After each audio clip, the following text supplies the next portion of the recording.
আজকে আমরা শুরু করতে চলেছি স্মার্ট আইসক্রিম ইট অল স্কিমের দ্বিতীয় অধ্যায়।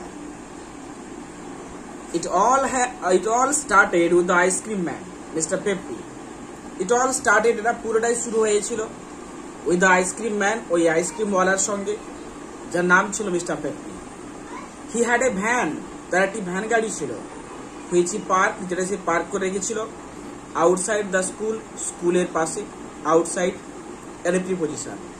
He sold ice cream, say ice cream বিক্রি করে all different types, বিভিন্ন ধরনের আইসক্রিম বিক্রি করে। আইসক্রিম বিভিন্ন ধরনের রয়েছে, ঠিক একই রকম ভাবে এই আইসক্রিমওয়ালাও বিভিন্ন ধরনের আইসক্রিম কি করে সে বিক্রি করে। He had every flavour there is, তার কাছে বিভিন্ন ফ্লেভারের ছিল, বিভিন্ন স্বাদের ছিল। He did not like me very much, সে আমাকে খুব পছন্দ করে না। খুব পছন্দ করে না এটা একটি নাবাচক বাক্য, এটা একটি নেগেটিভ সেন্টেন্স। একে হ্যাঁ বাচক করলে হয় কি, সে আমাকে অপছন্দ করে, হয় কি না? হ্যাঁ, সে আমাকে অপছন্দ করতে করে, অর্থাৎ এক কথা বলা যেতে পারে হি ডিসলাইকড মি। তাই বলা হচ্ছে he did not like me very much, সে আমাকে খুব পছন্দ করে না।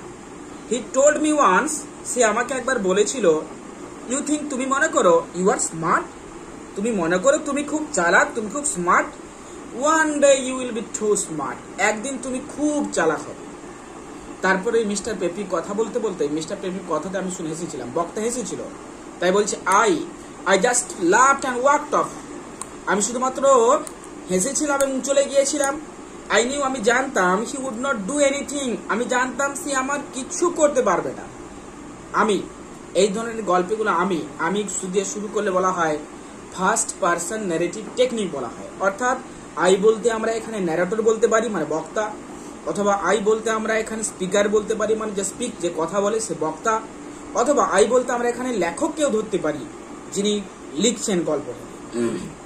তাই বলছে আমি মিস্টার পেপির কথা শোনার পর আই জাস্ট লাভড, আমি হেসেছিলাম, অ্যান্ড ওয়াকড অফ, হেঁটে চলে গিয়েছিলাম। আই নিউ, আমি জানতাম, he would not do anything, আমি জানতাম তিনি কিছু করতে পারবেন না।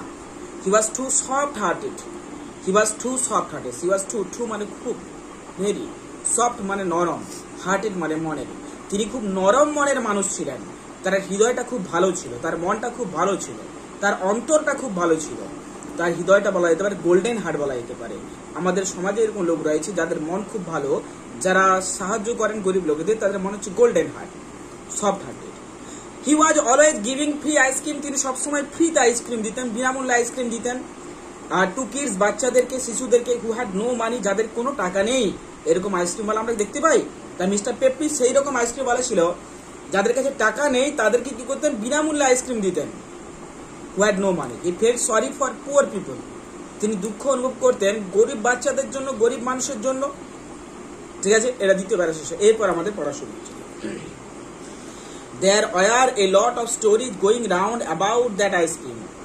এই আইসক্রিম সম্পর্কে অনেক গল্প চলে, মিস্টার পেপ্পির আইসক্রিম সম্পর্কে। আইসক্রিমটা আমরা দোকানে যে আইসক্রিম খাই, সেই দোকানের আইসক্রিমের থেকে সম্পূর্ণ আলাদা আইসক্রিম। এই আইসক্রিম নিয়ে অনেক গল্প চলে। কি গল্প চলে? পিপল সেড দ্যাট, লোকেরা বলে যে ইট ওয়াজ গুড ফর ইউ, এই আইসক্রিম তোমার জন্য ভালো, এই আইসক্রিম একটা ওষুধের মতো কাজ করে, যেমন তোমার জন্য ভালো, আমাদের জন্য ভালো। সাম কিড সেড দ্যাট, কিছু বাচ্চা বলে যে, দ্যাট সেড মানে বলা, দ্যাট মানে যে, ইট মেড ইউ বেটার, এটা তোমাকে ভালো করে, হোয়েন ইউ আর সিক, যখন তুমি অসুস্থ থাকো। অর্থাৎ কি ওষুধের মতো কাজ করে। It made you better, good থেকে এসছে বেটার, এটা তোমাকে ভালো করে, when you are sick, যখন তুমি অসুস্থ থাকো।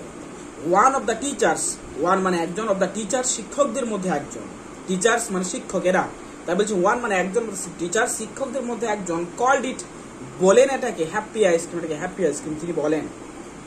I did not believe it, আমি এটা বিশ্বাস করি না, আমি এটা বিশ্বাস করি না। একই রকম এটাও নাবাচক বাক্য, এই নাবাচক বাক্যকে আমরা হ্যাঁ বাচক করলে কি হবে? আমি এটা বিশ্বাস করি না, আমি এটি অবিশ্বাস করি, হ্যাঁ কি না?